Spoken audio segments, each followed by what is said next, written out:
Lesson number 3 for January 19th, Thursday. An honest or faithful tithe. 1 Corinthians 4, 1 and 2 says, "Let a man so account of us as of the ministers of Christ and stewards of the mysteries of God.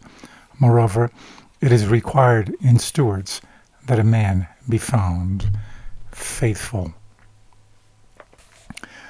As children of God and stewards of His blessings, what kind of people are we asked to be? So, what does it mean to be faithful with our tithe?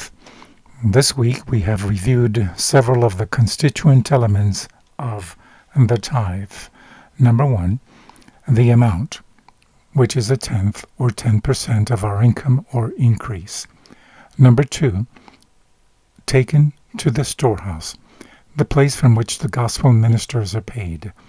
Number 3, honoring God with the first part of our income. And number 4, used for the right purpose, the support of the ministry. It is our responsibility as church members to uphold the first 3 items. It is the responsibility of the storehouse managers to make sure that the tithe funds are used properly. And unlike our offerings, the tithe is not discretionary on our part. The tenth and the storehouse are both part of our responsibility. We don't set the parameters. God does. If I don't return a full 10% of my increase, I'm not really tithing. And if I don't bring that 10% to the storehouse, I'm not really tithing either. Matthew 25:19 to 21 says, "And after a long time the Lord of those servants comes and reckons with them. And so he that had received 5 talents came and brought other 5 talents, saying, Lord, you delivered to me 5 talents. Behold, I have gained beside them 5 talents more. His Lord said to him, Well done, you good and faithful servant. You have been faithful over a few things. I will make you ruler over many things. Enter you into the joy of your Lord." When we are called upon to give an account of our management of God's funds, what is said to those who have been financially faithful? From the book Education, page 138, it says, "Bring ye all the tithes into the storehouse," Malachi 3:10, is God's command. No appeal is made to gratitude or to generosity.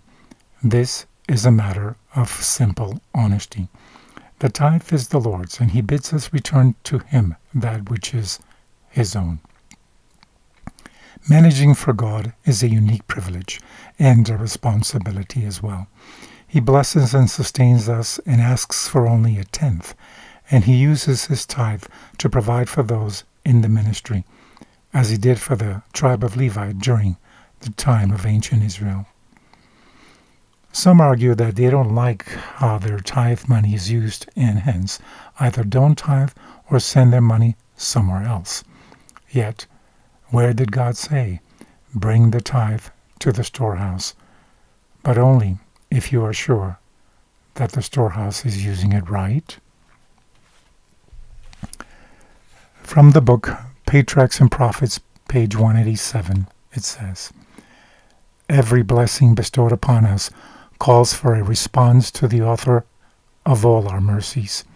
The Christian should often review his past life and recall with gratitude the precious deliverances that God has wrought for him, supporting him in trial, opening ways before him when all seemed dark and forbidding, refreshing him when ready to faint.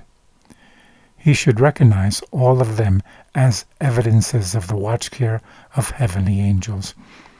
In view of these innumerable blessings, he should often ask, with subdued and grateful heart, What shall I return unto the Lord for all His benefits toward me?" Psalms 116:12. From the book The Upward Look, page 81, it says, It is required in stewards that a man be found faithful. 1 Corinthians 4:2. When we are faithful in making God known, our impulses will be under divine supervision, and we shall make steady growth, spiritually and intellectually. But when men enter into a confederacy to exalt men and have little to say of God, they are weakness itself. God will leave those who do not recognize him in every effort made to lift humanity. It is Christ's power alone that can restore broken down human machinery. Everywhere and in every place, let those around you see that you give God the glory. Let man be put into the shade. Let God appear as the only hope of the human race. Every man must rivet his building to the eternal rock, Christ Jesus.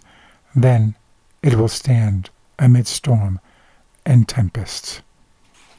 Have a blessed day.